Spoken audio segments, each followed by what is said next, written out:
Yes, I just once again just thank you everyone for being here today. This is the third webinar in the Journey of the Spirit webinar series for the Honest Foundation, and as always, I just want to thank and give gratitude to Diane, who without whom we wouldn't be here, I wouldn't be here, and the she was a channel of information and energy and awareness that has changed everything that I know to be real. And tonight's topic is called light and life, and it's about how to integrate them.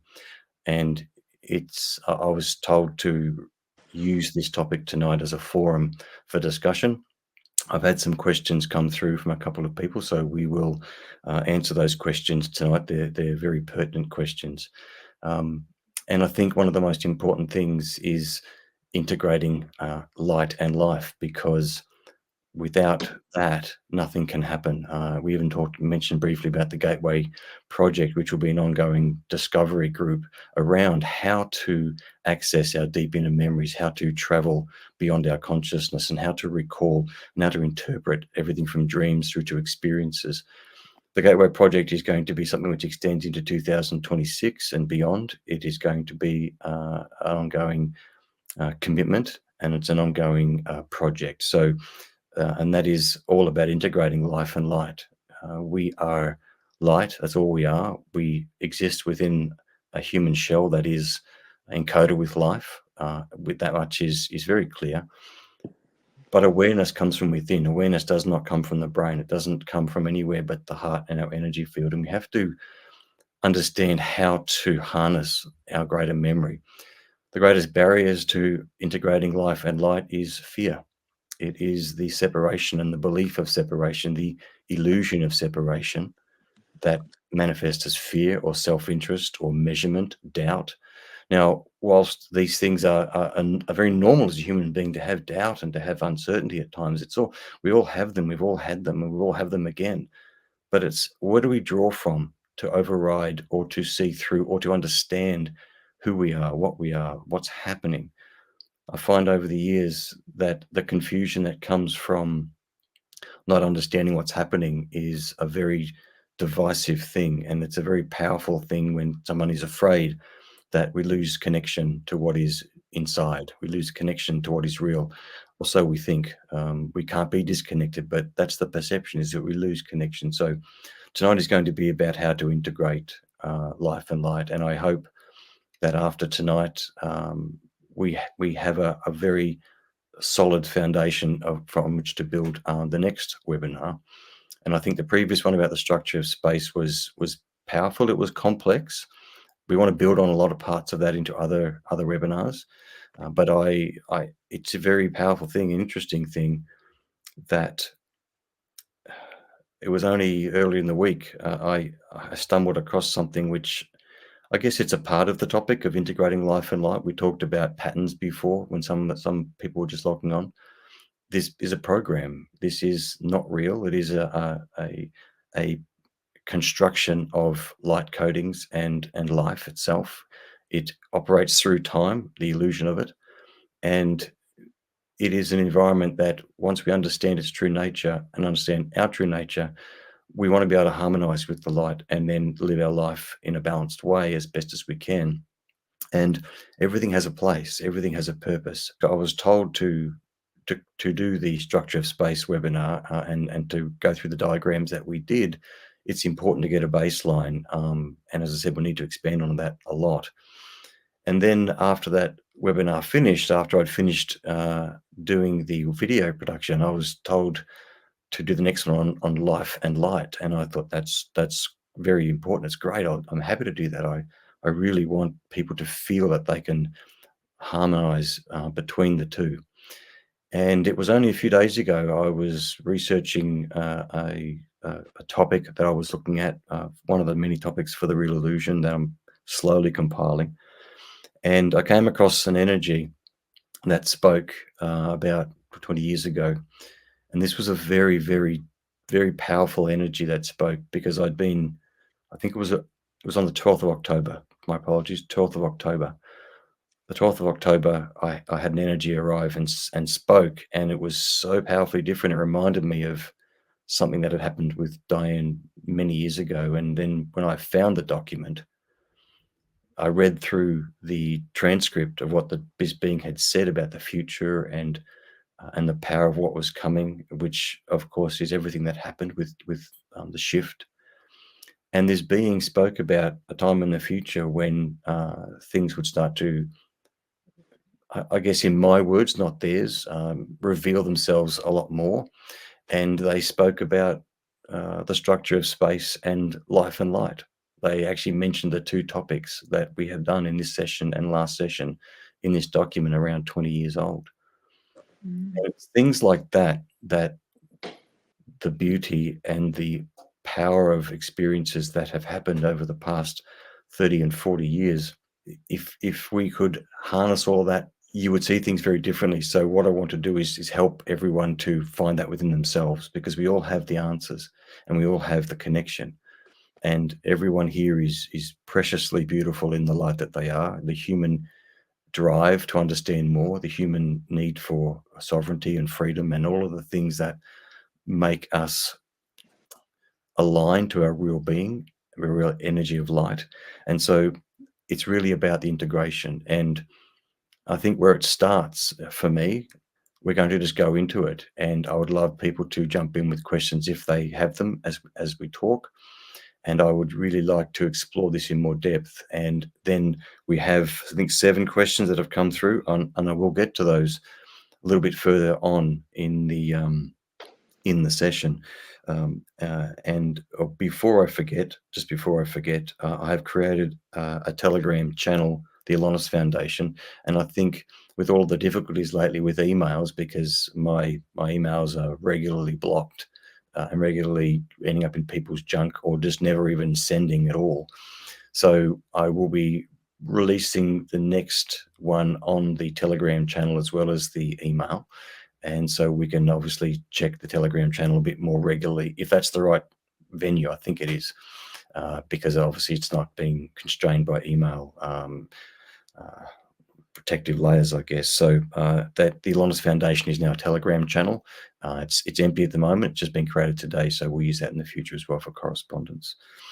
So I think one of the things I want to start with, just to look at synchronicities, because it's a big part of, I think, understanding how things work, and it's a doorway into what certainly matters most.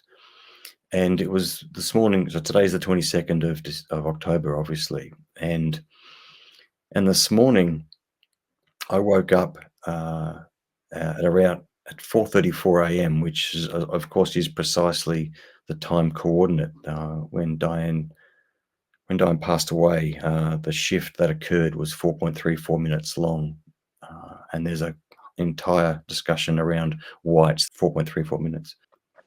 This morning I woke up, I had this powerful, powerful dream, and I was with Diane in this dream. It was so real, and she hadn't long passed. I was I was back in a conjunction of time out of my body before she passed away.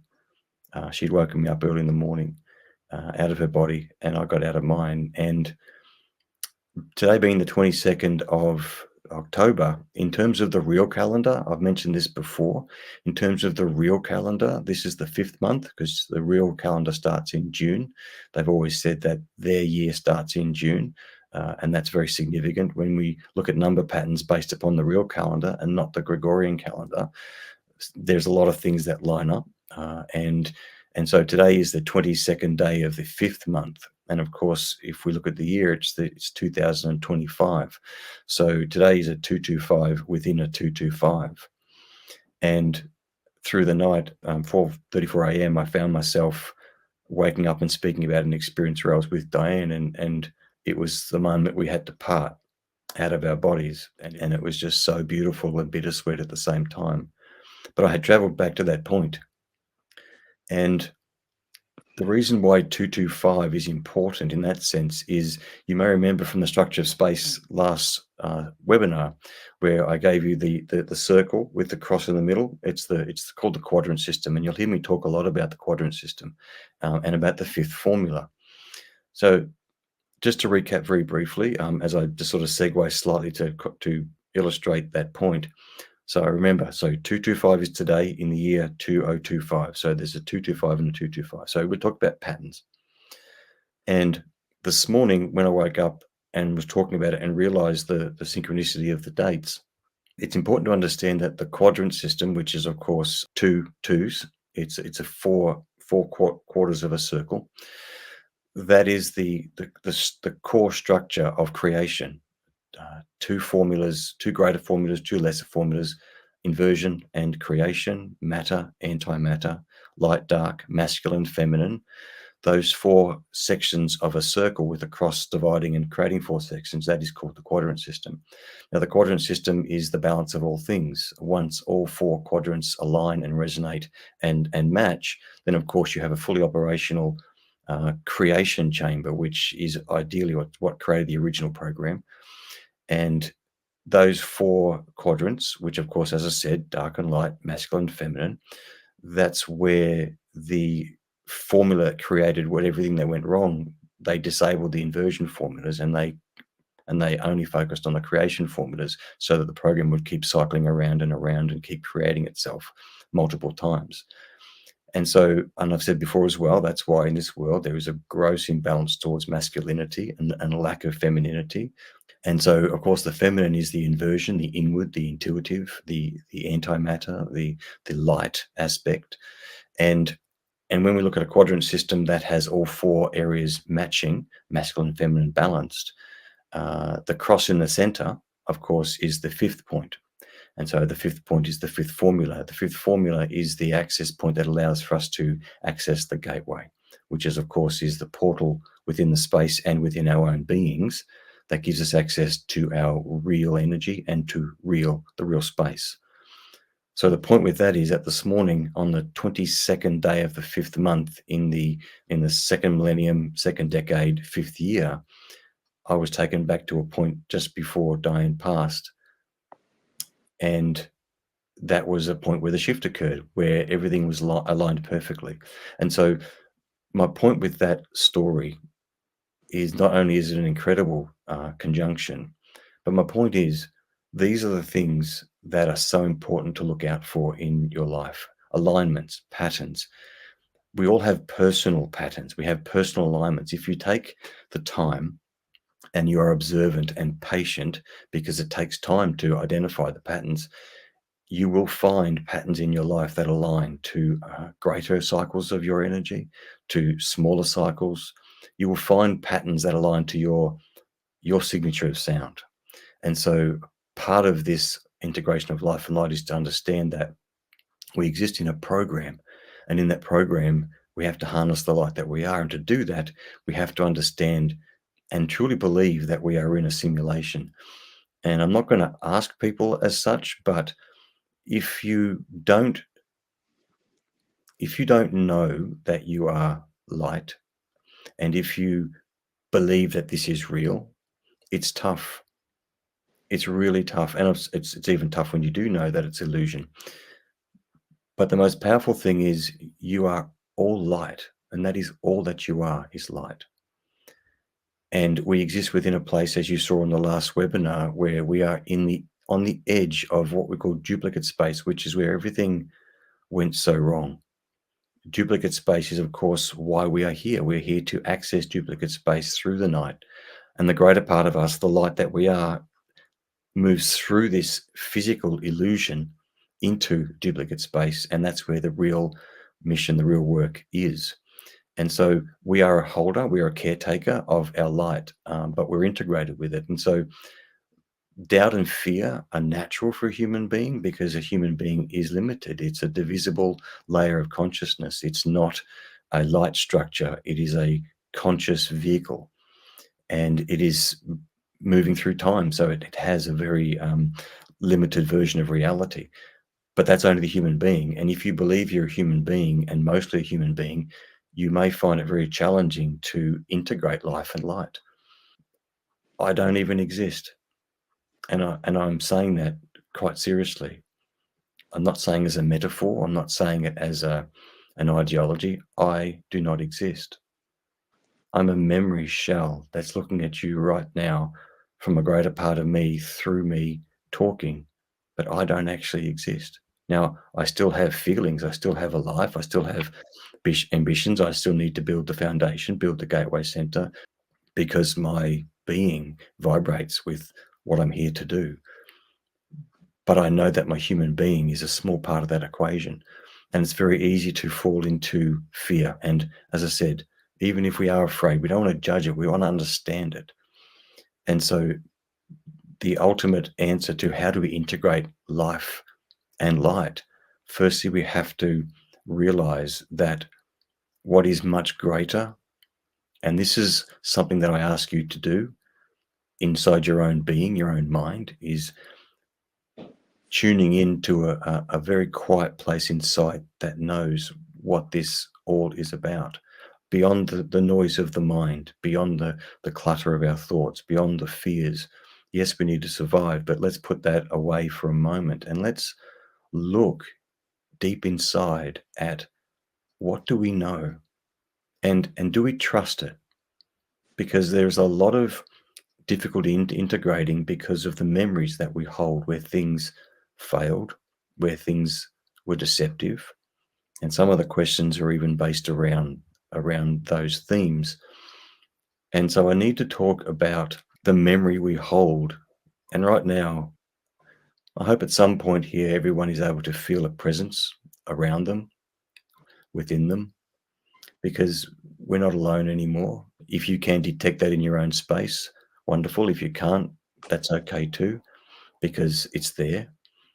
And within each one's memory bank, within each one's personal memory bank, there are many, many memories. The deepest memories come from the real. They come from where we come from. They come from before we even entered here. And they also come from the exit out of here. Remember, time doesn't exist. It only exists to your mind and your consciousness and to this physical experience. And what we have to realize is that each one has compartments of memory, and each one has memories of things that went terribly wrong. Everyone has memories of pain, deception, loss, and trickery. So much trickery in these worlds. And these worlds were called, they were subworlds, which means they were incomplete worlds. So remember, if we look at the fact that we have, imagine if you will, we have a cross. So and an intersection. Okay. On one side, we have the real space. On the other side, we have the duplicate space, and they intersect in the middle, and that's where the crossover took place, is where we passed from duplicate into the real, and the real came back. We exist in a very small part of the duplicate space as an access point into duplicate space. And so in duplicate space, that's where things were very tough. That's where things went very wrong. That's where a lot of battles were fought and lost, fought and won. And so what they're asking me to exemplify is that everybody has memories of many things inside, and many times those memories are about failure. And many aspects of energy in the duplicate space before the shift occurred were engaging people to keep them trapped, to keep them locked in, to keep them afraid. I mentioned last time a lot of experiences were happened to people when they were children or when they were growing adults. The greatest way to stop anyone remembering is to make them afraid to look.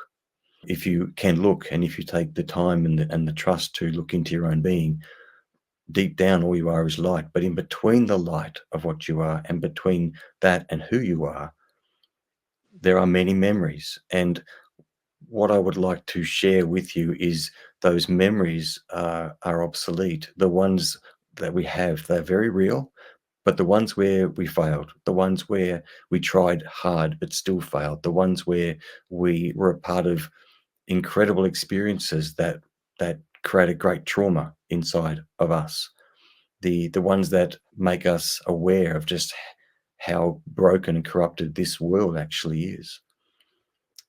We have memories of so many times because we've all been here for a long, long time, and there's many, many things that we've done. And again, many times I'll repeat myself, but it's important because the reason why the shift occurred was because the amount of energy and the amount of opposition and fear was so overwhelming. They had to step in with a greater plan to override it with the shift. And some of the questions touch on that later, so I'll leave some of that till later. But when we look inside, often we're afraid. Often we're afraid of what we'll find. We're afraid of what is in the dimensions of space. We're afraid of what is around. We're afraid of what's inside of people that we see. We're afraid of the world. We're afraid of the evil that we see. We're afraid of many, many things. And whilst a human being has a need and is coded to survive and doesn't want to be living in a world of discomfort and pain, and nor should we have to understand that our human being has responses to interdimensional experiences that we need to draw upon a greater part of us to neutralize and override. And that starts to me with a very simple thing, and that's love. And that's not a word I throw in just because it has a meaning to most of us on a human level. I'm talking about trust. Trust because we know something inside exists. We know that we're real. We know that we don't belong here. We know that there is so much more going on, and we may never understand it all, but we'll understand enough to do our job. And what is our job? Our job is to remember and resonate to the light that we are. Now, if that means that we have to challenge our fear, then we have to challenge our fear.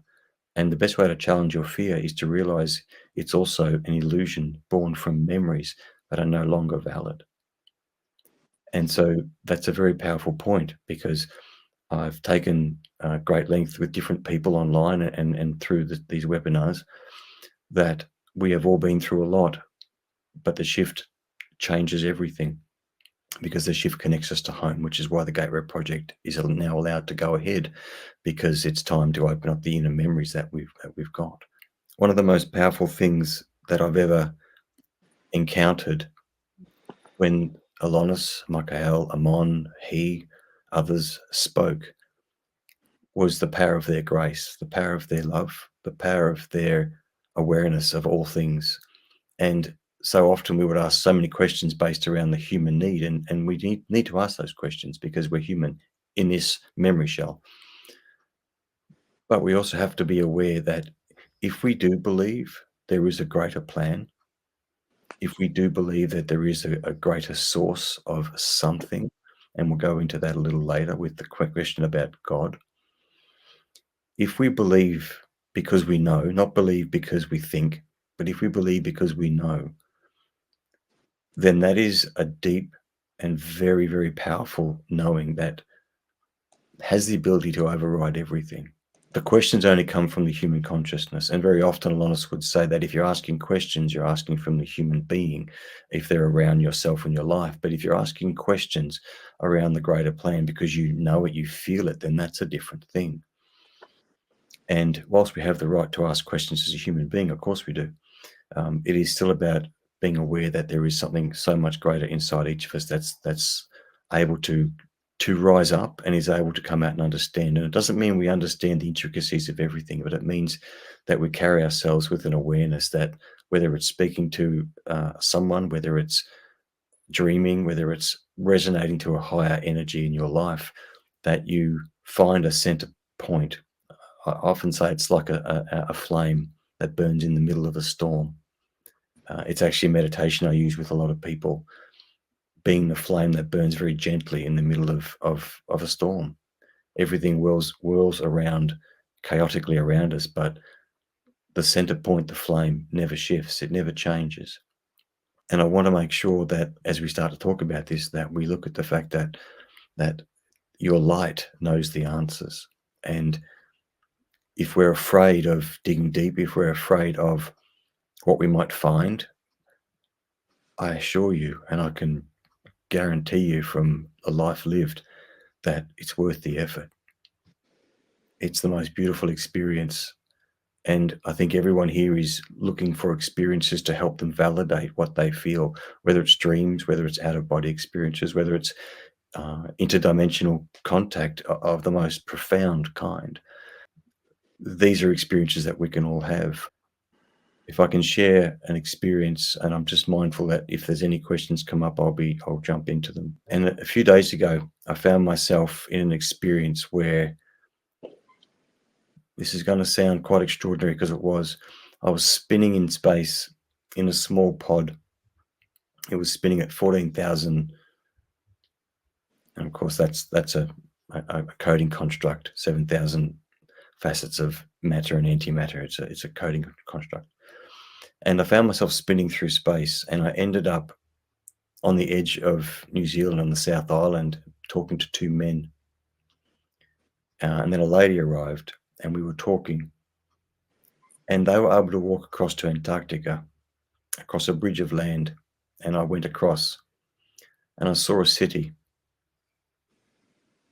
It was a very large city, but it had no outer ring suburban areas because it was condensed amongst ice. It was a very large city. And I believe it's the city that's actually there. I do believe there is a city that they've been building there for a long, long time. Whilst I was experiencing walking on the shores of that Antarctica area, I knew I was also in Queenstown, which of course it's a dream. So you can, that's possible. And so you might have heard me speak before about the portal that is rotates above Queenstown over the lake, which is why the lake rises and falls 20 centimeters every 27 minutes. It's a vortex compression, a molecular compression sweeping around every 27 minutes. There's a big portal there, and it's an interspatial portal. It's not just interdimensional, it's interspatial, which means it goes from here to the duplicate space. As I was standing on the shore of Antarctica with these two men and a lady and watching this city, I knew that's, of course, where so many of the elite here are aggregating their efforts to try and, move out of the small recreation space into a duplicate space. And of course, whilst they logically probably technically can, they won't be allowed because the space is being restructured. So the borders are very much back under the control of a greater plan. So I was standing there, and to be present in a place where you're on the edge of a constructed program, and you're at the border, the event horizon of an interspatial portal, and you're speaking to those who have come from the other side, so therefore from the real through duplicate. It's profound, and I woke up, and it took me quite a bit of time just to orient myself back, and then get up and go to work. And it's these kinds of experiences that are vital to integrating life and light. And there's something happening tonight. I'm not sure if anyone can feel it, but there is an energy that's permeating everybody here tonight. There is an energy that's vibrating through everybody here tonight. Everyone's space is linked. It's interesting. There's 11 of us, and plus me is 12, and that's a completion circle, which is interesting. But there's an energy vibrating through everyone tonight, and I'm hoping that means experiences to come, because the more we stimulate and vibrate our inner being, the more that we will jostle free the debris in the subconscious. It's a very big part of integration, is that we have to release a lot of the fears and a lot of the apprehension, or a lot of the images we have of what we are, and also the images of what's beyond here. Because the center point, going back to the quadrant system, the circle with the cross in the middle, the center point, that is the inner chamber, and the inner center point is just light. Light stream travel is what they called it in the 90s, and that is leaving your vehicle consciously behind and moving through that center point, through the gateway and into the real. And that's, again, that's more for the Gateway Project, which is quite special. So I think the point that I need to also make is we have to understand why we're afraid, and to let go of what the fear is, because the love that we have is far more powerful than the fear. And if life's not going the way we would like, if life's not going the way we think it should, then we have to understand, is there a reason for that? Is there a pattern going on? Is there something going on that helps us to identify that perhaps we're moving in a different direction than what we expected? Because remember, the human being only has the memory of last time. It doesn't have the memory of the new. And so sometimes everything feels very foreign and very different, and nothing goes quite the way you want. And I speak as an authority from that. Sometimes things just do not go the way that you would like them to go.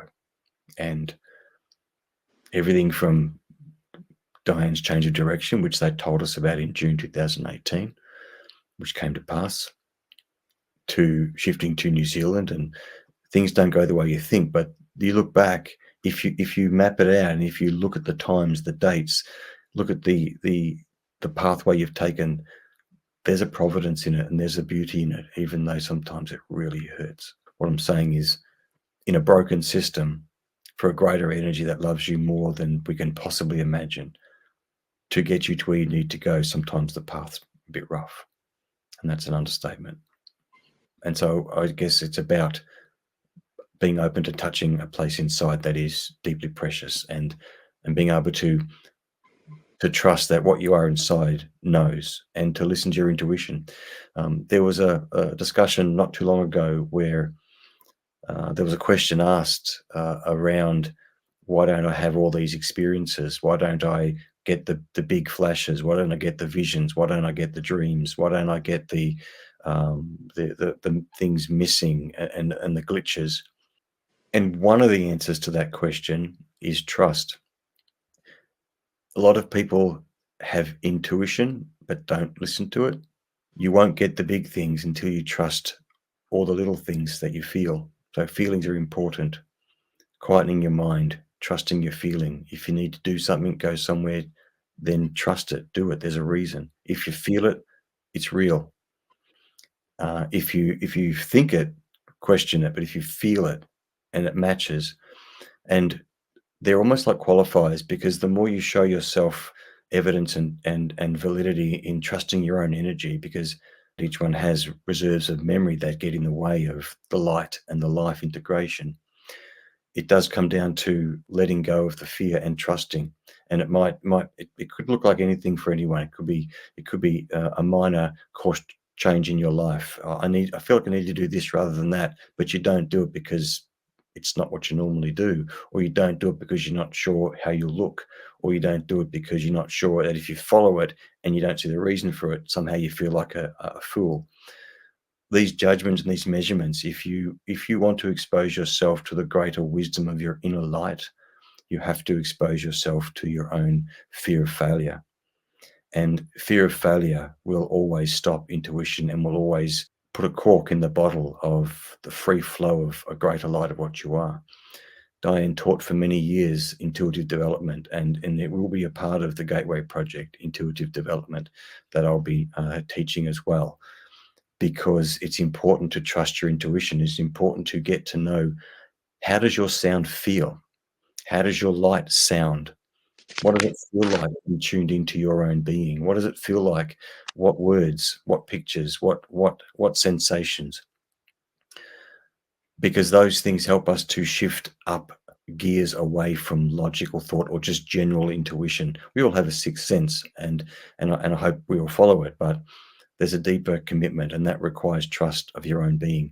And a lot of people I've spoken to over the years, including myself in the beginning, Diane had to help me out immensely in my earlier years, because I had no trust in my ability, because I had been shaken and rattled by interdimensional attacks and experiences when I was young, and even when I was an adult.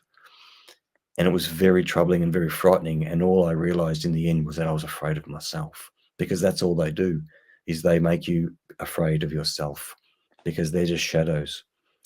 Even if they're interdimensional species or entities of any kind, they're still illusion. They're not real. And those who were real or are real in this space, they are equal to you in an opposite, but they are not able to override you. Only you can let go of your power. No one can take it. And that's a very powerful thing that was shown to us over the years, is that no one can take away the light that you are. No one, no thing. It doesn't matter what it is. When you connect to your inner light, and your inner light is already bound intimately to your greater being beyond here, you are connected to the real, and the real cannot be overridden by illusion.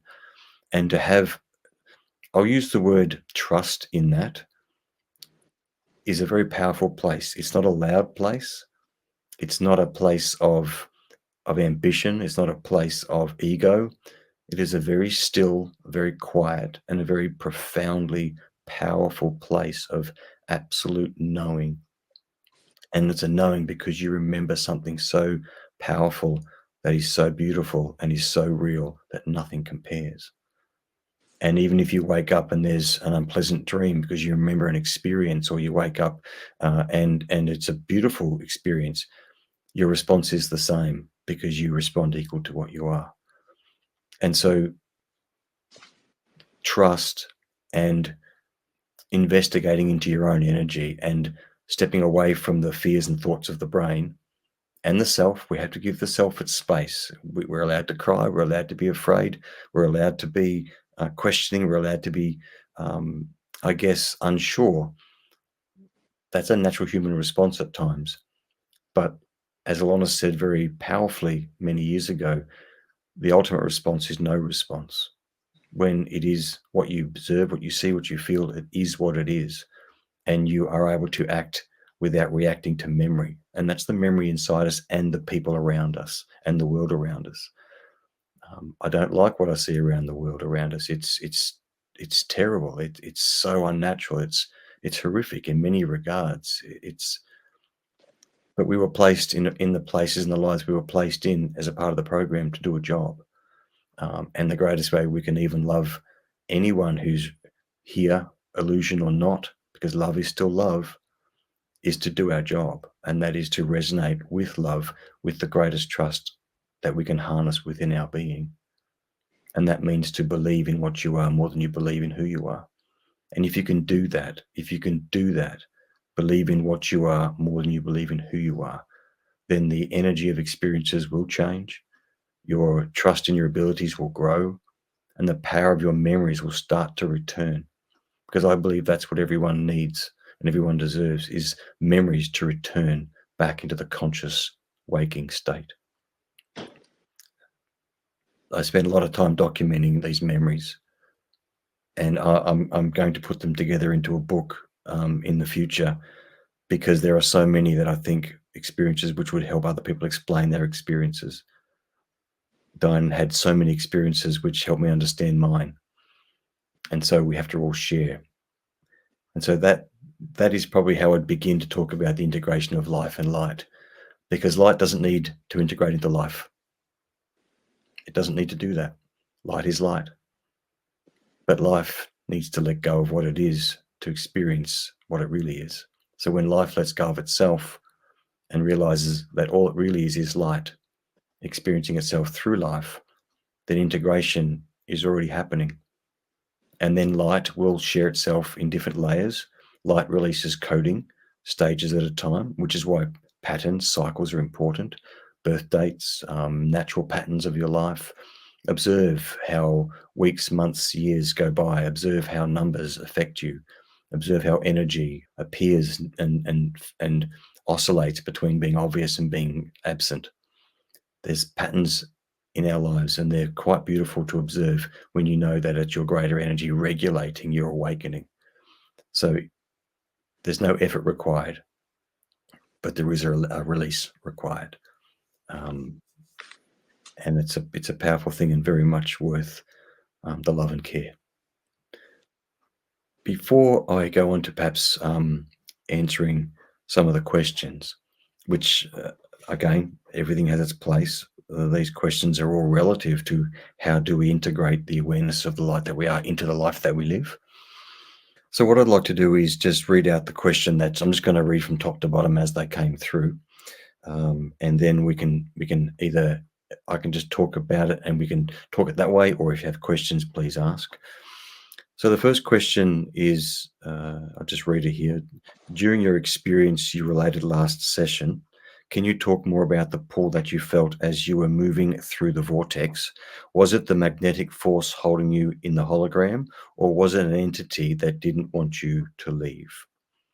Okay, so if anyone wasn't here, I believe most people here were here. There was, you have to watch the second webinar for that experience, but it was an experience where I left my body on the 10th of February 2007. I left my body, and the energy of He, which is the greatest aspect that we are consciously aware of the light of what we all are, drew me through a vortex. But on the way through that vortex, twice, something pulled at my astral body, at my lower half, my legs essentially, and tried to pull me down and try to stop me from getting through the vortex. And both times, the first time it kind of slipped off, the second time I was pulled through the vortex, and it was forced to relinquish its hold. It was never going to win because the energy of He was carrying me forward. So to answer that question, we have to identify what does it mean by the magnetic force in the hologram, and what does it mean by an entity didn't want me to leave? Because the answer is both, and the reason that's the answer is because when duplicate space was created, which we are on the border of in recreated space here, it was created with many entities, many interdimensional and interspatial beings, life forms, and entities. And over the years, we have come face to face and contacted them. We've experienced many of them. Occasionally, there's entities that are quite interested in human beings and very conversant. There's others who are very combative, and there is others who are very, very deceptive. And so there are a lot of beings that were created, they're program characters that were created to protect the boundary of duplicate space, to stop anything getting in or leaving. And so that experience, I remember having a flash I mentioned of where I was trying to be taken, and that was to a very deep, dense, cavernous kind of place. And it was some kind of entity or entities. There was actually more than one. It was a group trying to pull me down, and so they are a manifestation of the program. So it is the program. Uh, Again, entities can be likened to organisms of a body. When the body sees something foreign, it sends itself to try and attack and subdue what is foreign, or it tries to protect its own boundaries. And so, entities, yes, tried to make a concerted effort to hold onto my astral form and stop me from leaving the matrix, the this program, but they are equal to and a part of the program itself. So the answer is both. They were entities, dimensional, very deep dimensional entities, which we'd encountered quite a few times, shadowy entities, and but they were also a part of the program. So it's one in the same. That was well before the shift.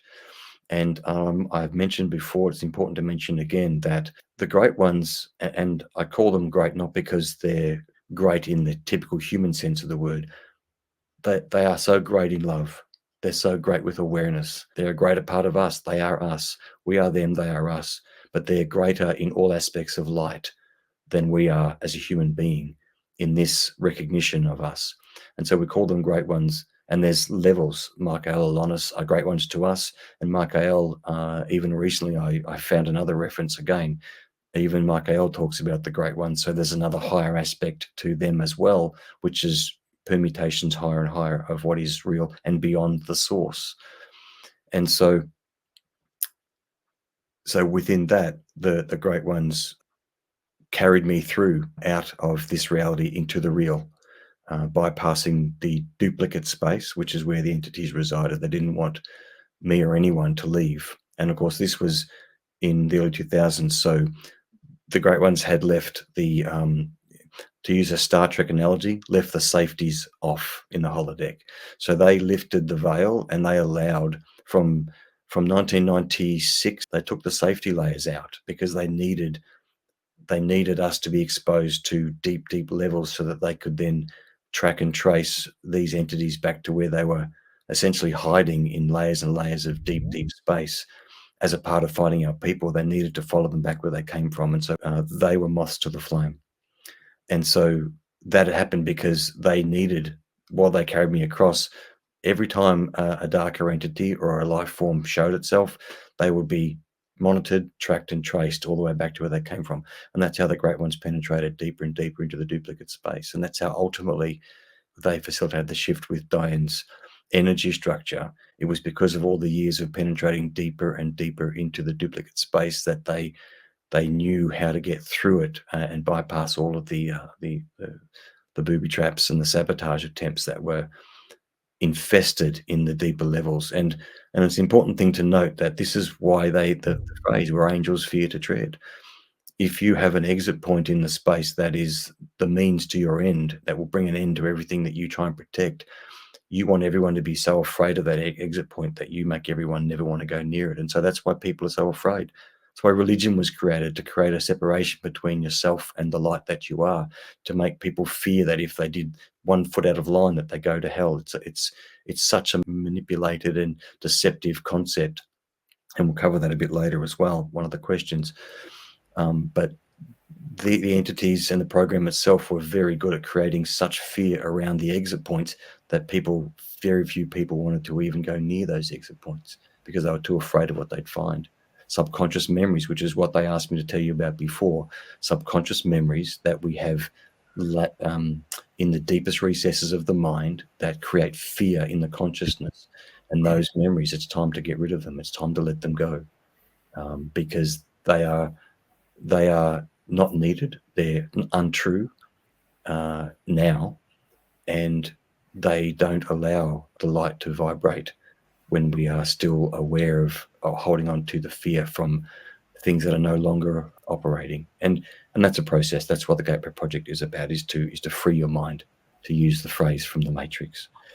That hopefully that answers the question. That I could open up into so many different topics from even just that. So, but we'll go to the next question. Can I just ask, just before you do, I don't know if we sorry, Button, I don't know if you covered it last time when you went through into the real. What did it look like? You weren't here, Grant. No. Okay. Well, was he? No. I saw your webinar of it though. Okay. All right. Okay. So I was contained in a containment chamber in a kind of facility. So I didn't see beyond that containment chamber because I was my holographic form was transported into a real containment chamber. So I didn't see past that containment chamber. They did that to create a link up so that in 2020, when Diane needed me to be a bridge as she went deeper into the space and they effectively turned her energy off, they used my energy as a bridge. So they had, in those years, connected me across to the real so that my energy had a connection to the real, so that they could use that connection in the years to follow. So all I saw was what I described in the webinar, which was a glass-like containment chamber amongst a very futuristic kind of operations center. And that's all I saw, because as soon as I went, of course, to turn around to see my real self, that was the end of the experience. My consciousness overloaded, I think, but that was the end of the experience. It was quite incredible. It was quite incredible.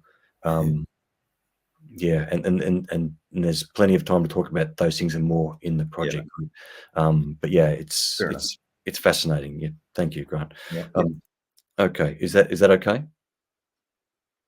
Yeah, that's cool. Okay. Yeah. All right. Seeing trees and lakes and rivers and things, but no. Well, the real Earth does have those. Yes, absolutely, it does. I have a memory of being in a very futuristic time frame of the real Earth, from other experiences I've had, and yes, it was an open field, grasses, plains, mountains in the background. The real Earth is based upon the real Earth. This program is based upon the real Earth. But yes, the real Earth is as we would love it to be. Yep. Okay. Question 2. Can you talk about NPCs, which I'm assuming is non-playing characters or something to that effect? Can you talk about NPCs and how we attract those NPCs that are needed for our experience? We live in a construct, so are they programmed for our experience, and are they available for interaction with us, or simply won't respond if we try to interact? Very good question. So there is a phrase that Alanis used, and even Amon used in The Greatest Story Never Told, with no disrespect to any one of our loved ones. They call them backdrops. And I love my family, I love my friends, but not everyone is real. And for the human being, everyone's real. So again, we're talking about duality. But when we talk about NPCs, we're talking about non-sentient programmed characters. Again, to us, on this level, in this field of relativity, they are just as real. And to treat them otherwise is inappropriate. We have to conduct ourselves with the light of what we are and the light of what we are. If Alanis didn't talk to any NPC, there was groups sometimes with 100 people and maybe one real person and 99 characters, but Alanis still spoke because he spoke to the space within people. He spoke to the light within everything. So he didn't discern in that way. But to answer the question, the backdrop is there as a program construct. It's context. So it facilitates a purpose to be an entry and exit point. They're not there for us. you have to look at it like a movie, that it is playing and the characters in the background of the movie are in the background of the movie. If you were then transported into the film, the characters become real, but they're still characters. Now, you can interact with them. Of course, we do. We have people we work with every day. We have family and friends. We interact with them, but their capacity is only ever going to be that of a character unless something real enters within and uses the character for something greater. And so, an NPC or a character in the program is always going to be a character in the program. Some have greater capacity of others. Some have very spiritual capacities because, again, what they're simulating all kinds of humanity. There's some very not nice people. There's some very wonderful people. But NPCs are not there for us. They're not there. They're not there to be drawn towards us. They're not there to be converted. They're not there to be convinced, because they ultimately will not be convinced of anything if they don't have a higher frequency accord that connects to a greater understanding. And people will only listen equal to their program. And they may be the most beautiful people because we're all one. Even in a program, we have to live the truth of the light that we are. So to be more specific about the answer, there's a couple of ways that things work here. One is the law of attraction, and that is, of course, when we are required to understand something about ourselves, to open up the inner channel to expose ourselves more to the illusion of ourselves or more to the real within ourselves, then we will draw experiences to us engineered by a greater part of us to learn about ourselves. So see them as a mirror, see them as a learning experience. They're equally valid, of course, as us on this level, but from everything we learn. And so if we draw people and circumstances and events to our life, then what do we learn from that? So in that sense, we can learn from it, and we do attract circumstances, but we're not here to convince anyone of anything or change anyone of their mind. We do not go home quicker or wake up the space more if we try and convince a person that there's more, that they're illusion. If they're illusion, they'll never believe it anyway, and it just causes them stress, to be honest.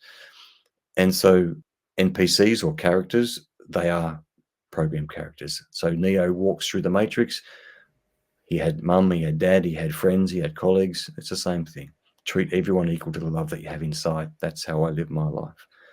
We live in a construct, so are they programmed for our experience? Okay, no, they're not programmed for our experience, although we can utilize the experience we have to learn what we're not and what we are. So, Eileen, how do we know that we're not an NPC? the very fact that you're here, Okay. the very fact that you believe in something greater, and the very fact that you resonate to the energy of which we are speaking, and the very fact that you have pushed so hard with so much love to reach so many people in your life, and the very fact that you're not content with your life and that you'll never be content with your life, Eileen.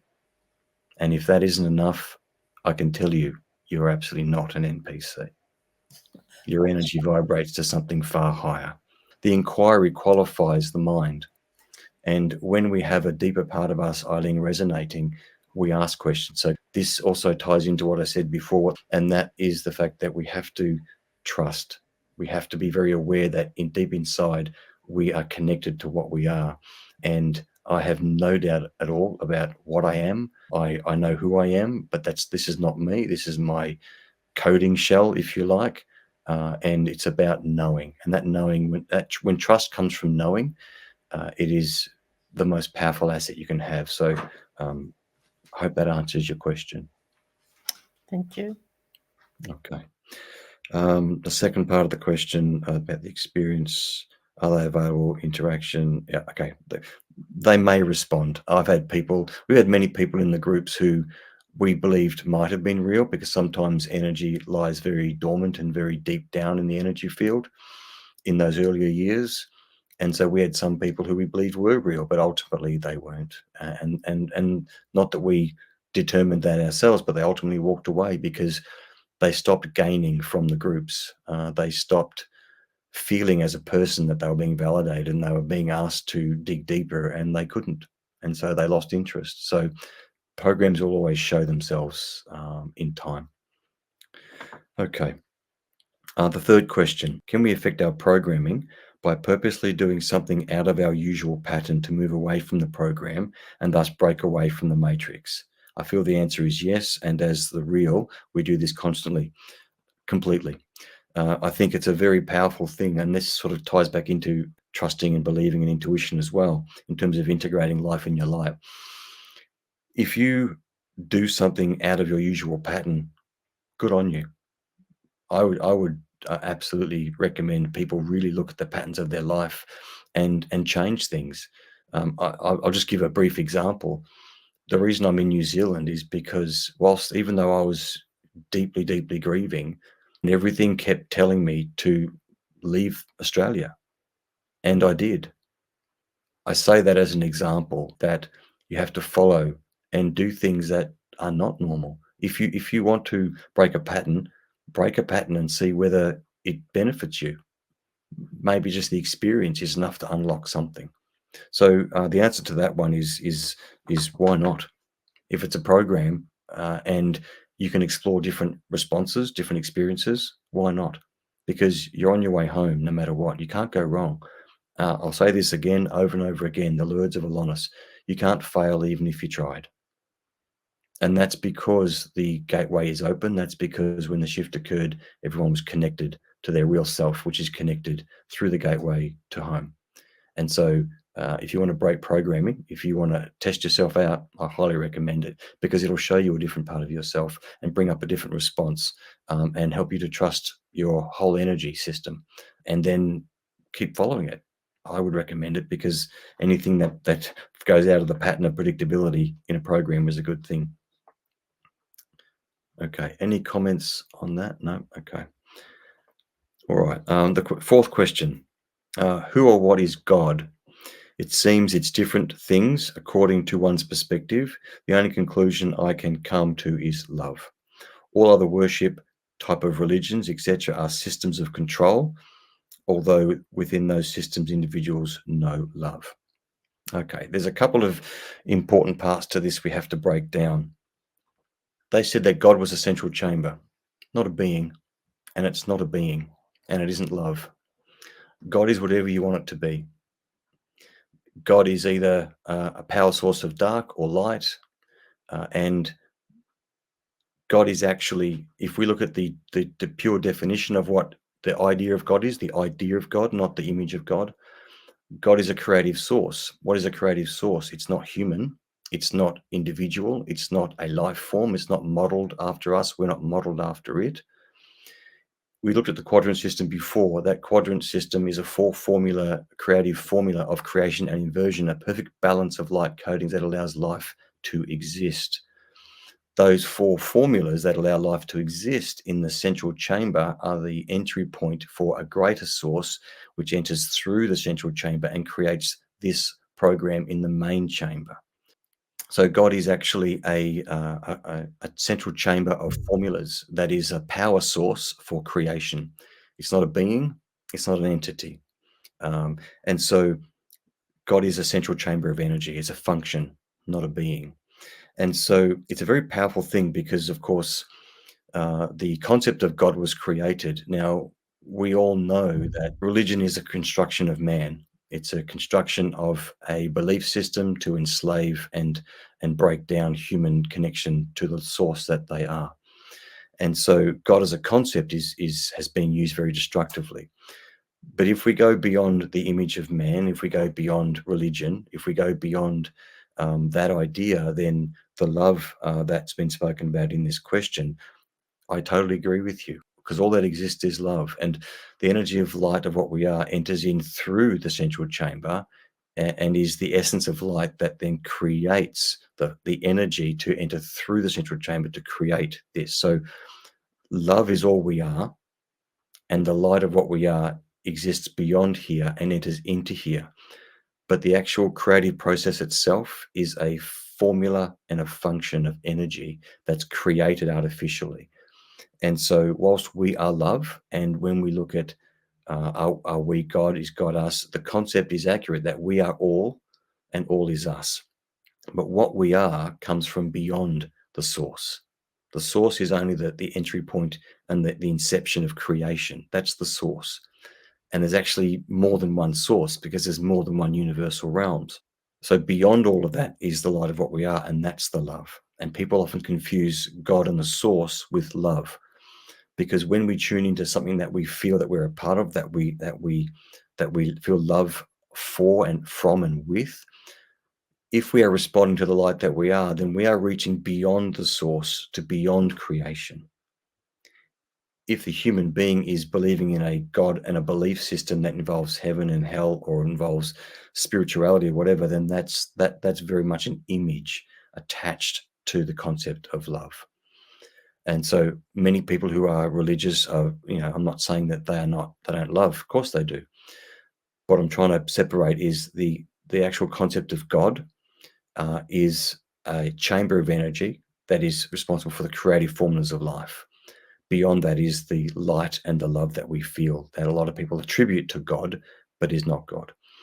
And an interesting thing about that is, of course, the Council of Nicaea was one of the formative points that created the modern day religious construct of a God, because they, of course, wanted to denounce the pagans and the mythology and the multiple aspects of looking at the heavens and seeing different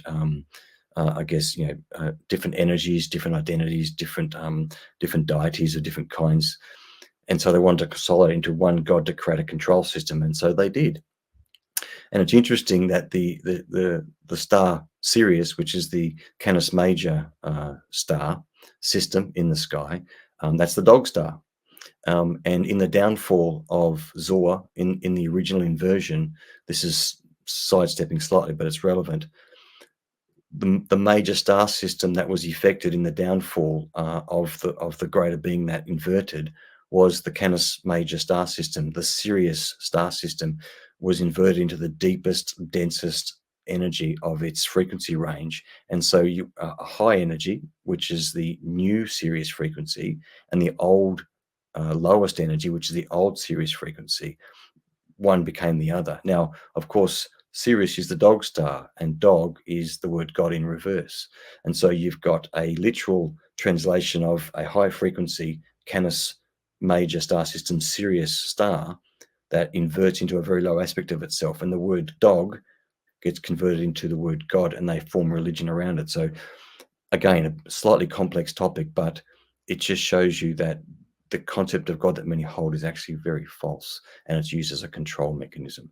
But I just want to make very clear that that they said that God is a central chamber, and the reason is because it holds the formulas of creation, but it's not a being. It didn't create us. It is a creative formula that is responsible for this, but it was created by something else as well. So beyond the source is where we really reside. And love, I totally agree with you with this question. Love is the only thing that matters. I know that question is the answer is a pointed one, but it is important to understand that a lot of people talk about the source, and for many people, the source is what they believe is God. Many people, the source is the source of creation because they're programs, and that's no disrespect. It's the source of them. The program created them, and that's their creator. So that's logical. But for those of us who are real, the source is only a conduit. It is only an entry point. It is not the source of our light. It is only the source of life. And it's a functional formula of creation and inversion. Can I just ask? Yes. The whole love thing for me, is love just really in this experience? Because sometimes when you go beyond, you go to something beyond love. Or I go to something that's beyond, or maybe it's just another frequency of love that I have no word for. A higher frequency of love that I have no word for. I feel like there's something beyond love. Yes. I don't believe that we even know what love actually is here, consciously. Not really. And I do agree. And when we look at what love is, I also believe, Kathleen, that the essence of love, what love really is beyond here, we only feel a part of it. And it's that part inside that sometimes brings me to tears, sometimes leaves me completely speechless, profoundly moved. I love Diane more than my breath. That's love. For me, that's powerful love. It's a part of something greater as well. So I believe I think the best analogy that I can come to mind with is when you shine a light into a pond. Mary, I'm using your pond for a moment. When you shine a light into a pond, and that light is utterly beautiful, and we're sitting at the bottom of the pond, and we get a shade of that light. It's still the light, but it's a different shade at a different depth.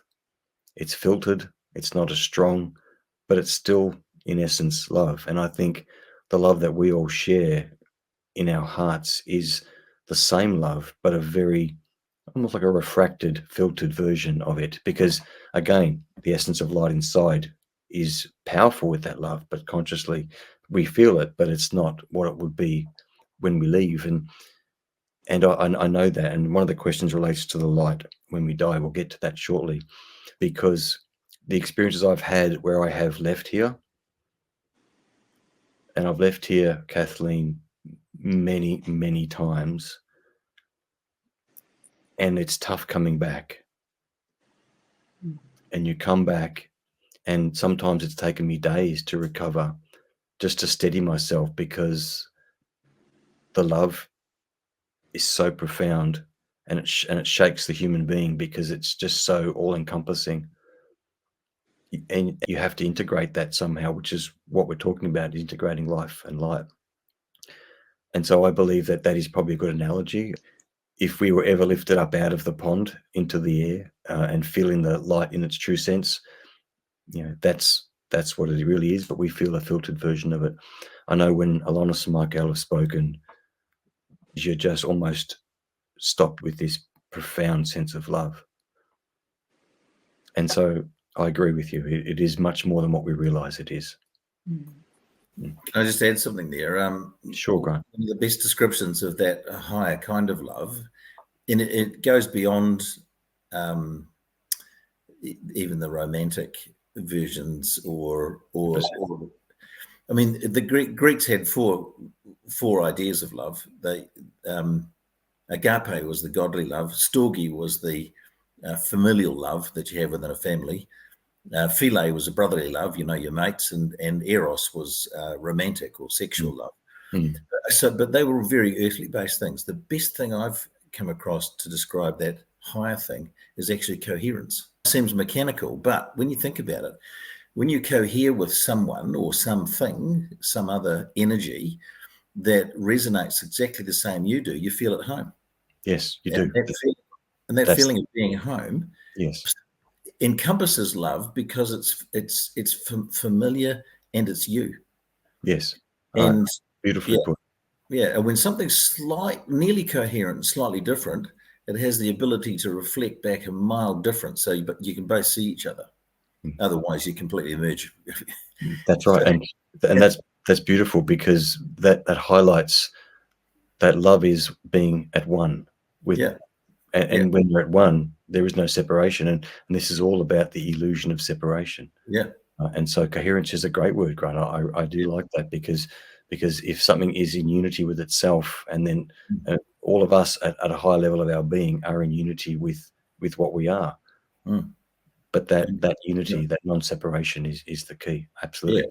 And that brings light and life. Yeah, when you come back and feel like, oh my gosh, it's because you can't resonate at the same level that you've been at back here. It's like that's right, and that's why it's so important.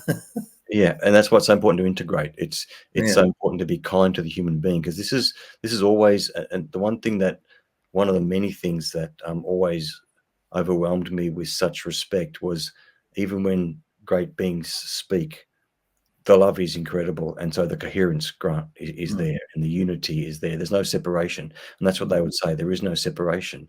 They would say, we do not experience separation from you. It's that you experience separation from us, and that's what love is the one. So, and then there's layers of that. So yeah, it's a very powerful thing, isn't it? and love is all there is. Coherence is all there is. Well, coherence, well, yes, true. But even the idea of coherence has an automatic implication of an opposite of no coherence. So that's still in the opposites of creation. So we have to go beyond the coherence and non-coherence to reach something beyond both of them. And that's what love really is.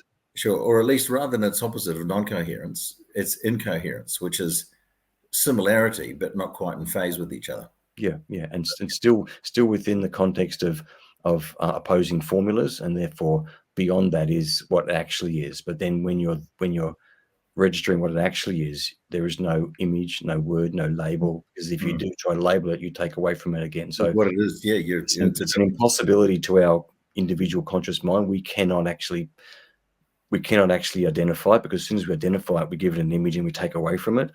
And so that's why I often use the flame. It's that silence, the stillness, no words, nothing, just,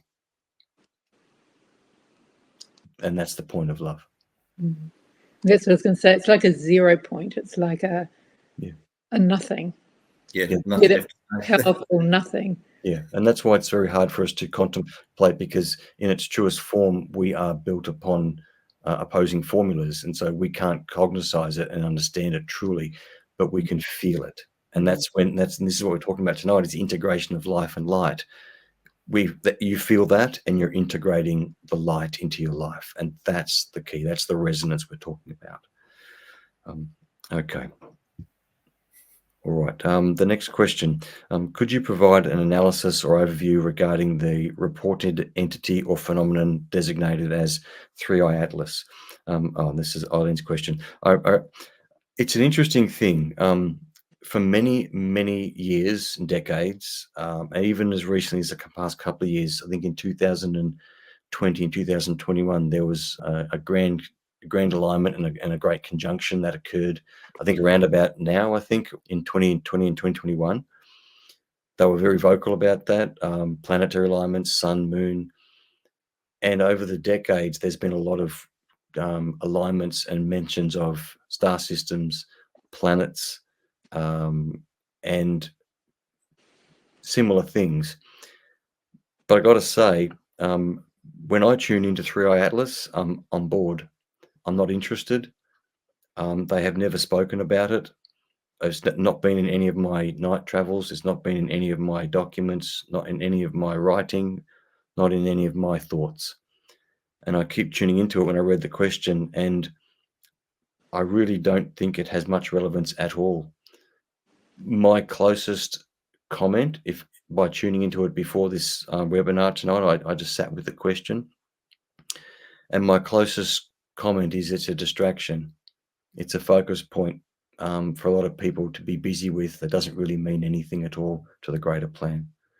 Because I have to, again, I go with my intuition. Rarely fails me, and it never has, in retrospect. And Eileen, I really can't find anything about it that's of interest. So I can't say that I can tell you anything more. If it is connected to something, I believe there are. It's almost like the pebble you throw into the pond. It's the pond that matters, not the pebble. That kind of thing. So if I get any more information on it, I will let you know, because I may have triggered something deep down by talking about it. But at the moment, I have nothing that I can actually contribute of any meaning. Okay. The next question. Based upon the teachings attributed to Alonus, what is the explanation regarding the processes that occur when we die? Do we agree to the tunnel experience and go toward the light, or is there an alternative perspective, such as the assertion of "I do not consent," leading to a state described as the void? Okay, so there's a few parts of the question. So let's start with the process that occurs when we die. So we're probably all aware that of the astral plane, of course, and we have a layer of the etheric energy field that is when people die. The light, of course, it's very subjective, but typically it's the return to your higher self, your higher energy. Now, a lot of people see a light and it's separate from them. So I understand the point of the question is that there is trickery, and there was trickery in the space, and I understand that. And so we have to look at the fact that when we die and we leave our body, we go into, of course, the astral planes, and we go into the etheric worlds where our energy is. I'm talking about a human being here, just a human being. So let's not get into what we are yet, but the human being passes, goes into the astral plane, converses, and is eased into the astral plane by another part of itself, or those that love him or her. And then the etheric worlds are deeper astral worlds where there are lots of experiences, and this is where people get stuck into the concepts of heaven and hell. When people die, have out of body experiences, they went to hell or they went to heaven. They go to a place in the etheric worlds which is based upon their thought construct, and then they might come back and believe they've gone to hell. There was a documentary about it once where people believed they went to hell and came back, and they were petrified of dying. They didn't go. There's no such thing as hell. They went to a thought world based upon their fears. And so what happens normally is that there is the assimilation into passing, then there is rest period, and then there is an assessment, and then it's then a reinsertion into the reincarnation cycle. Now that could take hundreds of years or a few seconds. That's the general process. And the way this space was constructed as a deception was that people would leave their body, have the image of going home, see the light, or be greeted by someone that they believed was a part of their higher self, but would be something in disguise, and would redirect them, and they would be born again. And so the time loop kept going. So that was very powerful for a lot of people when this was a closed system. And so this is why it's so important to understand that our energy of light is connected into our real energy, which is the new program. The new program facilitates the connection home via the gateway, via the quadrants, so the center point. That is a tether home. And so we operate on a frequency, a sound of light that is connected to beyond the whole matrix duplicate recreated system. So when we pass, there is no other frequency other than what we are.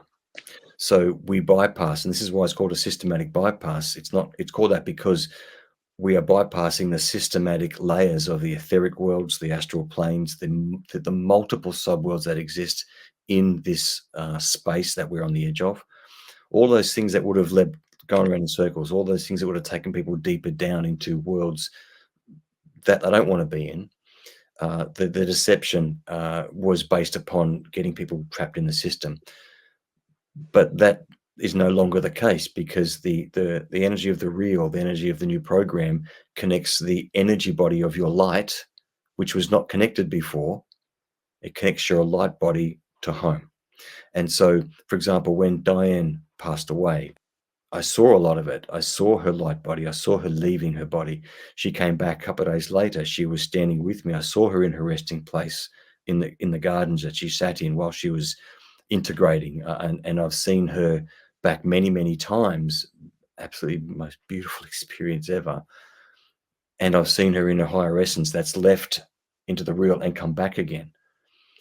So the answer to the question is, what Alonis taught us about the subworlds, the etheric worlds, the astral plane, was that they were once a deep, deep mess of contradiction, deceit, and amongst the natural process of reincarnation, because it's a program that replicates what would happen in the real.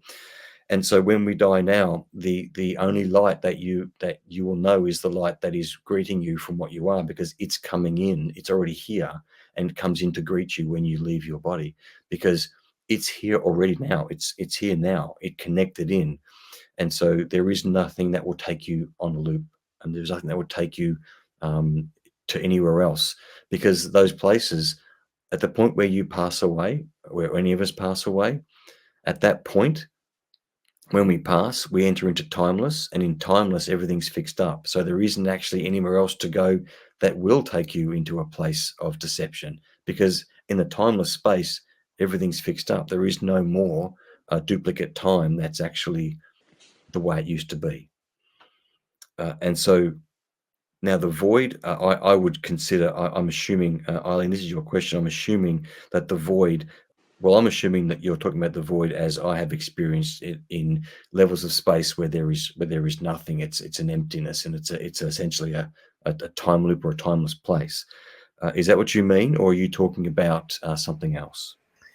No, I think that's what I mean. I mean, is this our, we've obviously we've been looping around for a long time. We obviously haven't found the gateway out before.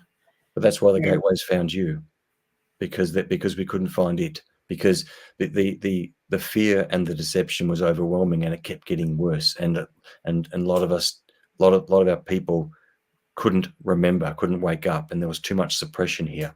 And so from the very beginning, and this isn't a cavalry come lately kind of story. I want to make that really clear. In the very beginning, before we rotated many times, before the energy fell, it was foreseen that that could possibly happen. The worst case scenario was that if the new program insertion in the very beginning did not work, then they had a contingency plan. And that's why Alonus went deep into the space after Azil fell, locked into the space. Michael closed it behind him, and he stayed here, waiting for the right time to be able to open up the portal to get out again. So they had everything covered. I mean, this is the greater plan. This is not a human being planning some type of, infiltration and recovery. This is the greater plan. They had everything covered. So from the very beginning, they expected this would have to be necessary at the end, and it was. And so in the beginning, yes, while they had to wait for time to come back around and make it possible to exit, we went through loop after loop after loop, and that facilitated the experiences of going deeper and deeper into the program to understand and find where everyone was lost, to find out where the greater brother was lost, to find out everything they could so that they could reclaim everything and then exit. And so the shift occurred in order to reconnect everyone back to the beginning. So the exit point is the same point as the beginning. So that's why when we pass away, when we leave these bodies, we enter back into the energy of light that we entered in here with. So it's as if it all never happened. And so I understand that there's a lot of fear around, I don't want to go around again. I don't want to get deceived again. I don't want to be stuck again. And you can't. You're asking these questions. I'm here. Diane was here. The great ones are here because it's no longer the way it was. And you're asking these questions because of the memories you hold, but you're also asking the questions because you're seeking the exit. And this is the exit. That the shift is the exit. And when we do the Gateway program, I really hope that you have some experiences that can help you to feel what that is. So I have not 1 ounce of doubt or fear about not going home, because the amount of experience that shows that we are, it's evident in the fact that the great ones are even here. If it was up to the space that was, no one would have gotten through. We wouldn't even be able to love or convene. We wouldn't even be able to do that because they would have control. I hope that helps. Yeah, thank you. So everyone that's meant to go home this time will go home when they leave this body. Absolutely. And that ties into a point we covered, I think, might have been the first webinar, I'm not sure, when everybody passes away. So time is only where our physical body exists. So when we pass, we all enter into the timeless, and we all gravitate towards the entry point, which is the exit point. And so whether we're passing today, in 100 years or 100 years ago, or in Egypt, or wherever it might be, it doesn't matter. We all exit the same point we all entered. And so we go into timeless space. So everybody unifies in the inner chamber, moves through the central chamber into the inner chamber, and that was the exit point as it was the entry point. Thank you. Okay, so the last question I've got here is, can you speak more about the shift that occurred in 2020 when Diane left? Did this event facilitate an automatic mass exit of genuinely sentient individuals, the real, from a simulated reality construct, the matrix? And the answer to that is yes. And I think we've just talked about that as well. So the answer is yes. because the shift was everywhere all at once, and that's what happens in timeless space. So the answer to that question is yes. That's what the shift did. Even all those questions I think tonight have been very relevant to the integration of life and light, because it's having the awareness of where we are, that we come from beyond this world. I encourage you to remember that what you are exists before who you are, and therefore it has all things in its energy structure that it knows, and to tap into that knowing. It's an everyday thing for me.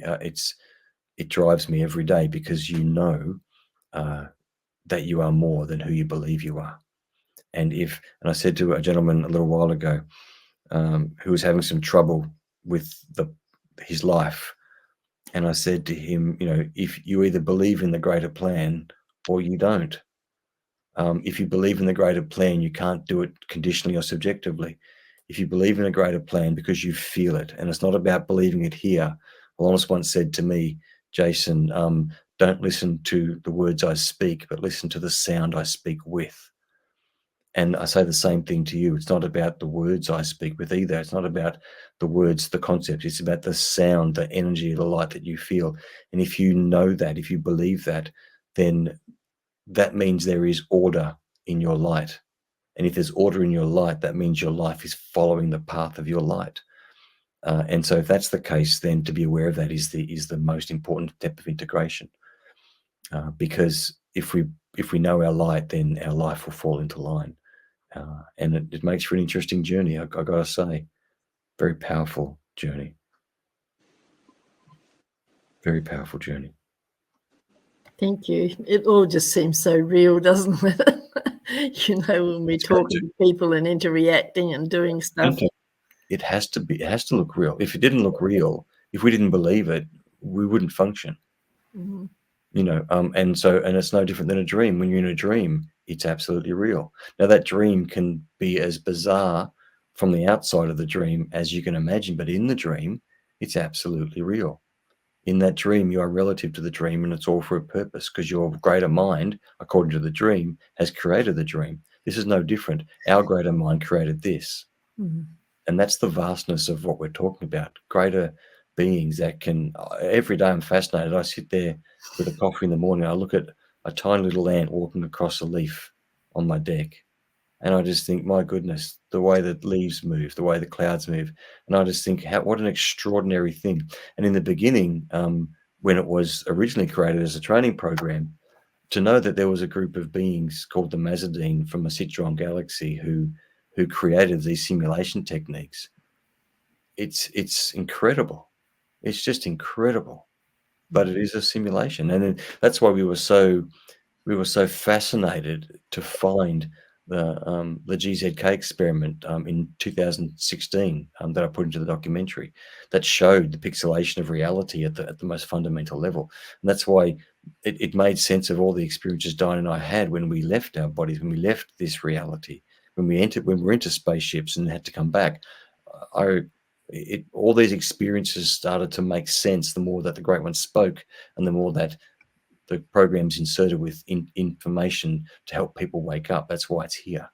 Everything from Star Wars and Star Trek all the way through to the Matrix, and that's why you see that the first Matrix film is quite brilliant, and then the other two just go into a Hollywood diatribe of just foolishness. And so you've got this thought that comes in to wake people up, then the program takes it over and decimates it, and it happens all the time. That's why a lot of these movies, they can rarely think of a new movie these days. They just rehash the old ones over and over again, because there's no new thought here. It's based upon constantly regurgitated patterns. And when you look at it as a pattern, and it's an interesting thing. I would ask everyone to actually do this in their life and see how you go. There's not that many variations of people. As a challenge, just to see what you can find. There's not that many variations of people. If you watch carefully through the next several weeks and months of your life, you may well be able to start to see that people have very certain categories of traits and similarities.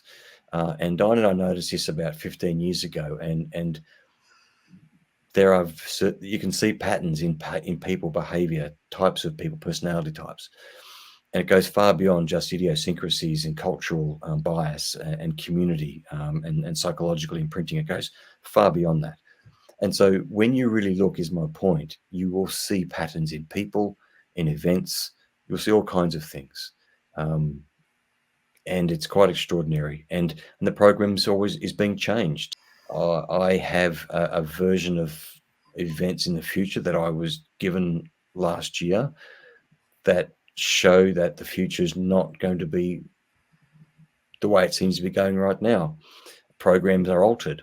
We don't know the future consciously. And so I have great faith and great hope that the world is going to be an easier place to live in the future. I do hope and believe that. And so somewhere in the middle, we have to believe in what we believe in, and we have to choose what we believe in. If we believe in something greater, then we have to trust that that greater has things in hand, and then live our life according to the light that we are and not our fears as much as we possibly can. So I hope that's been of use to people. That's what I was asked to talk about. There's so many more things I could say, but we're getting towards 2 hours now. Does anyone have any questions or any comments that they'd like to share? Oh yeah, just one thing about your not many versions of things. I remember seeing it was probably 10 years ago, but there was I think it was a husband and wife team, and they were movie makers, and they'd gone over to Europe. They'd been movie makers in the States. They'd gone over to Europe to do some documentaries, and they were actually freelance, and they were asked to work on other movies and stuff. And they found that there was about 48 different types of human faces, because they kept seeing actors that looked the same as they were in the States. Yeah. And they said, surely they haven't flown over here, because yes. And they found that there was and they counted them up, and it was 48 or 49 different basic human faces. I'm not surprised at all. I've seen the same thing. I've never counted, but I'll come across someone and they're just almost a replica of that person I met years ago there, and even the idiosyncrasies and the personality traits can be very, very similar. Essentially, the way that they helped us understand years ago was when our light enters into this construct, they effectively take a soul imprint from a soul group, and they duplicate the imprint from that soul group, and then we enter the imprint and get born as this person. And so this is the person, but they modify the person. So each one of us in this group tonight, and everyone that is real, has a blueprint of a person who was in the program, once existed in the program memory. And then they modify that with different memories, different past lives, different pieces of memory, to make the person exactly the way that they need the person to be. And it's perfectly designed. So our tastes, our styles, our preferences, everything is an amalgamation of memory blueprints that they put together to create a person. But they adopt a memory shell from the soul group that once existed, and then they create that, and then that's who we all are. So we'll all have doppelgangers, we'll all have similarities around the program, because we're all taken as a blueprint copy from an original soul group that was created for the original program. But this is the thing, is when you start to identify things like that, you start to realize that it's not just a human genome glitch. It's the fact that you combine that with quantum physics, you combine that with spiritual experiences, you combine that with history, with memories of everything from Atlantis to other star systems, and you start to put together a picture, and it shows you that everything that you've always wondered has credibility. And that's why it comes down to trusting yourself. And that's the key thing to the integration of light into life, is to tune into your essence of light and to trust it above anything. The littlest thing opens up the aperture for your light to shine brighter into your mind. The littlest things. And so there's definitely been a very, very busy energy vibrating in the background tonight, a very, very fine sound that has a very complicated resonance. There's a lot of information being being exchanged tonight on a subconscious level, very strong energy. So be very interested how people sleep tonight and how people dream, or what comes over the next few days. Obviously, yesterday was the new moon.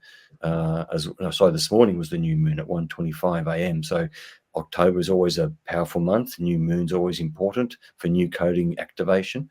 And there's been a lot of very powerful out-of-body experiences lately that I've had. So I'd be curious how people go. So maybe over the next couple of days, if anyone has anything, I'd be keen to understand if you do. It would be wonderful, because that's the discovery. And that's the kind of thing we'll look at in the Gateway Project as well. What is your Telegram group going to be called? Ilonis. The Ilonis Foundation is obviously the foundation of this webinar. So it's the Gateway Project. So it'll be a group that's dedicated to the Gateway Project, and the Gateway Project is, of course, the learning to tune into your real energy. It's to access the real part of you, or to be accessed by it, and it's to improve your intuitive abilities and to tune into a greater part of yourself. No, I mean the Telegram group that you have started. Is that apologies? that's Yes, what a it is? channel I created was it's called the Ilonis Foundation on Telegram. So if everyone can register onto that, I'll be using that as a side channel, I guess. It's public at the moment. I'll probably make it private again once everyone's on it, and then they can be invited as we go forward.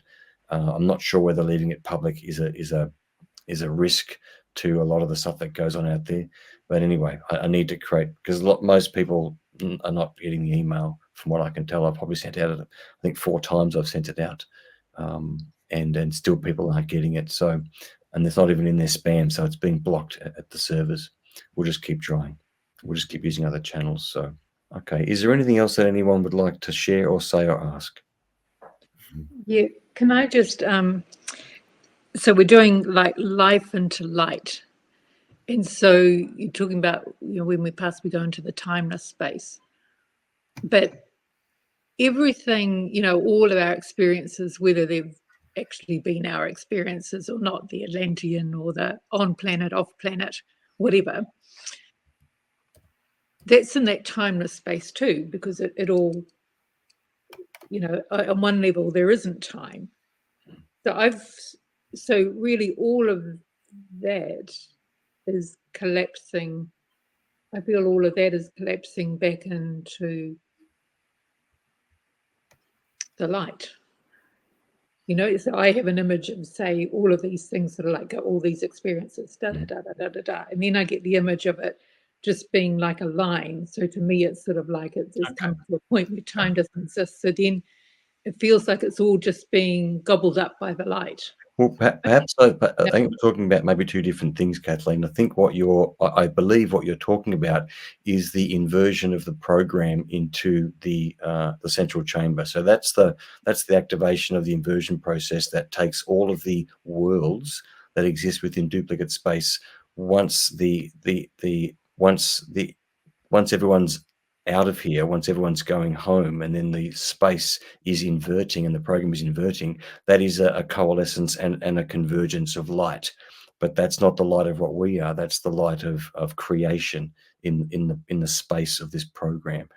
So I think what you're visualizing is the singularity and the formation of all time and space into one point. So that's a function of inversion in space, of time and timeless space.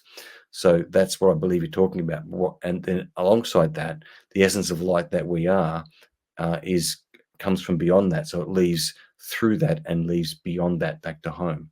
So there's 2 parts to that. And just to be clear about something else you said in the beginning, it's very helpful to look at it as not life going back into light, because light doesn't need life. And so we let go of life, and all we are is light. And that's the return journey beyond the gateway to home. And then as we are exiting, then the next stage is the program inverts into 0 point, or into whatever you want to call it. The program inverts as if it never was, because time and space no longer exist in the construct that we live in here today. So there's 2 parts. There's creation inversion, and then there's the light that we are that comes from beyond creation. Right. Yep. Thank you. Does that make sense? Yeah, I'll listen to it again. But yes, it does. Yep. Yeah. Okay. All right.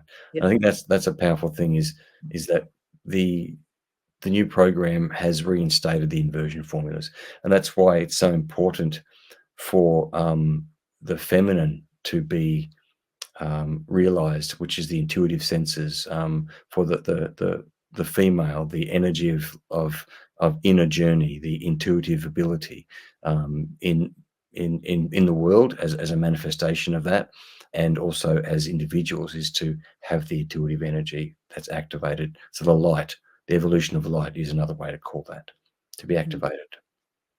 Well, I think we're coming to an end there, I think. Okay. It's been a real pleasure to share time with everyone tonight. Thank you so much for joining.